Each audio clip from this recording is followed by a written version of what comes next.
कहते हैं सतयुग, त्रेता युग और द्वापर युग में देवता पृथ्वी पर आते थे, मनुष्यों से मिलते थे, उनकी सहायता करते थे।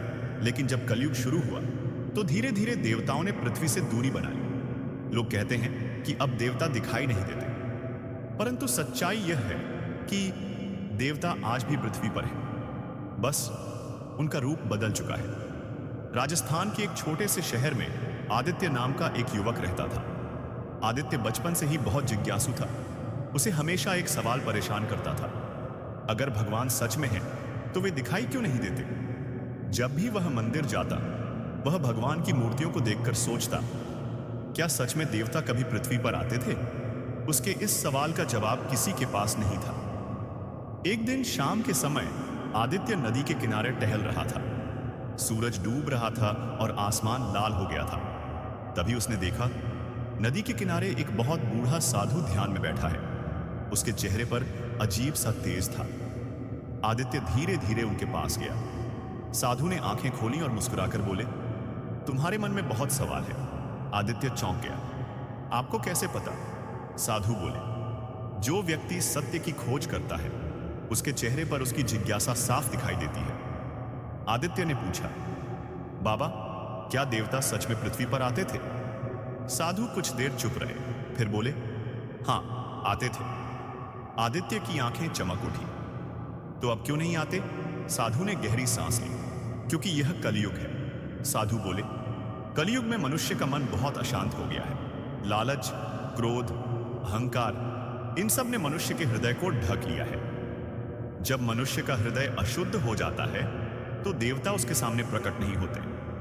आदित्य ध्यान से सुन रहा था। साधु ने आगे कहा, लेकिन इसका मतलब यह नहीं कि देवता पृथ्वी छोड़कर चले गए हैं। आदित्य ने पूछा, तो फिर वे कहां हैं? साधु मुस्कुराए, यही तो कलयुग का सबसे बड़ा रहस्य है। साधु बोले, कलयुग में देवता मनुष्यों के सामने अपने असली रूप में नहीं आते, वे साधारण रूप में आते हैं। कभी एक गरीब की मदद करने वाले इंसान के रूप में, कभी किसी अजनबी के रूप में, कभी किसी साधु के रूप में। आदित्य हैरान था। साधु ने कहा, तुमने कभी देखा है कि अचानक कोई अजनबी तुम्हारी मदद कर देता है और फिर बिना कुछ कहे गायब हो जाता है? आदित्य ने सिर हिलाया। हां, ऐसा कई बार होता है। साधु बोले, कई बार वह कोई साधारण इंसान नहीं होता, कभी कभी वह देवता भी हो सकता है। आदित्य के शरीर में सिहरन दौड़ गई। साधु ने आदित्य से कहा, अगर तुम सच में देवताओं का रहस्य जानना चाहते हो तो तुम्हें एक परीक्षा देनी होगी। आदित्य ने तुरंत कहा, मैं तैयार हूं। साधु बोले, अगले 7 दिन तक तुम हर उस व्यक्ति की मदद करोगे जिसे जरूरत हो, बिना किसी स्वार्थ के, और 7वें दिन तुम्हें तुम्हारा उत्तर मिल जाएगा। अगले दिन से आदित्य ने लोगों की मदद करना शुरू कर दिया। कभी किसी बूढ़े को सड़क पार कराता, कभी किसी गरीब को खाना खिलाता, कभी किसी परेशान व्यक्ति की बात सुनता। धीरे धीरे उसे महसूस होने लगा कि दूसरों की मदद करने से उसके दिल में एक अजीब सी शांति आती है। 7वें दिन रात को आदित्य फिर नदी के किनारे पहुंचा, लेकिन इस बार वहां कोई साधु नहीं था। वह थोड़ा निराश हो गया। तभी अचानक पीछे से एक आवाज आई, क्या तुम्हें अपना उत्तर मिल गया? आदित्य ने पीछे मुड़कर देखा। वही साधु खड़े थे। साधु ने पूछा, बताओ, इन 7 दिनों में तुम्हें कैसा लगा?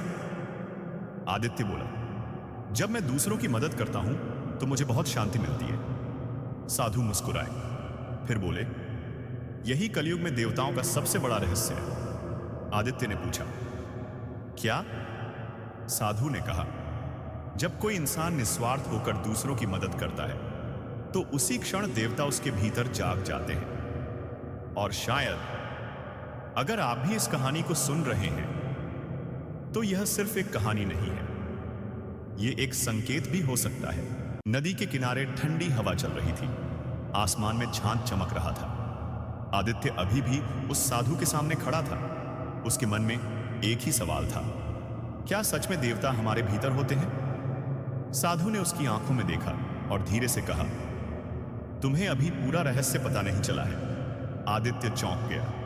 क्या मतलब? साधु बोले, देवता केवल मनुष्यों के भीतर ही नहीं बल्कि इस संसार के हर अच्छे कर्म में छिपे हुए हैं। साधु ने कहा, आज से तुम्हारी दूसरी परीक्षा शुरू होती है।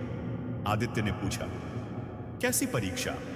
साधु बोले, अब तुम्हें केवल मदद ही नहीं करनी, बल्कि सत्य और धर्म के रास्ते पर टिके रहना है, क्योंकि कलयुग में सबसे कठिन काम यही है।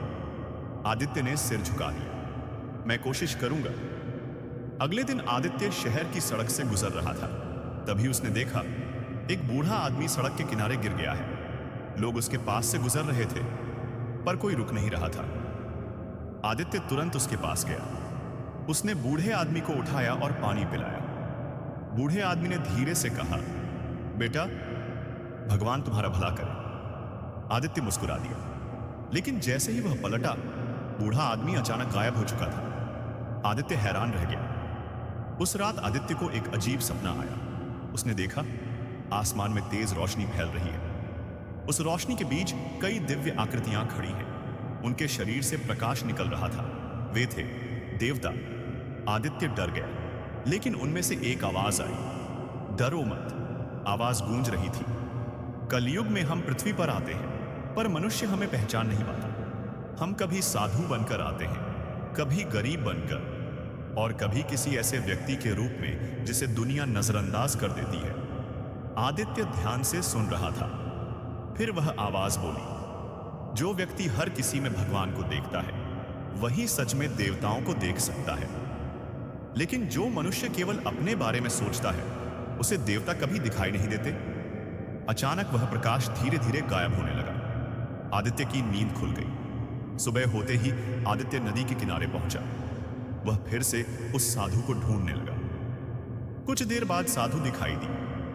आदित्य ने उत्साह से कहा, बाबा, मुझे सब समझ में आ गया। साधु मुस्कुराए। क्या समझे? आदित्य बोला, देवता आज भी पृथ्वी पर हैं, लेकिन वे इंसानों के रूप में आते हैं। साधु ने सिर हिलाया। तुमने आधा सत्य समझा है। साधु बोले, देवता केवल इंसानों के रूप में ही नहीं आते, कभी कभी वे तुम्हारे अपने कर्मों के रूप में भी प्रकट होते हैं। आदित्य ने पूछा, कैसे? साधु बोले, जब तुम किसी की मदद करते हो तो उस क्षण देवता तुम्हारे माध्यम से काम कर रहे होते हैं। इतना कहकर साधु खड़े हो गए। अचानक उनके चारों ओर तेज प्रकाश फैल गया। आदित्य की आंखें चौंधी आ गई। कुछ क्षण बाद जब उसने फिर से देखा तो वहां कोई साधु नहीं था। वह गायब हो चुके थे। आदित्य के मन में एक ही विचार आया, क्या वह साधु भी कोई देवता थे? उस दिन के बाद आदित्य का जीवन बदल गया। अब वह हर व्यक्ति में भगवान को देखने लगा। वह लोगों की मदद करता, सच्चाई के रास्ते पर चलता और हमेशा याद रखता, कलयुग में देवता छिप कर रहते हैं। और शायद अगर आप यह कहानी सुन रहे हैं तो यह केवल एक कहानी नहीं है, यह एक संकेत भी हो सकता है। हो सकता है कि अगली बार जब कोई अजनबी आपकी मदद करे तो वह कोई साधारण इंसान नहीं, बल्कि कोई देवता हो। क्योंकि कलयुग में देवताओं का सबसे बड़ा रहस्य यही है, देवता आज भी हमारे बीच हैं, बस हम उन्हें पहचान नहीं पाते।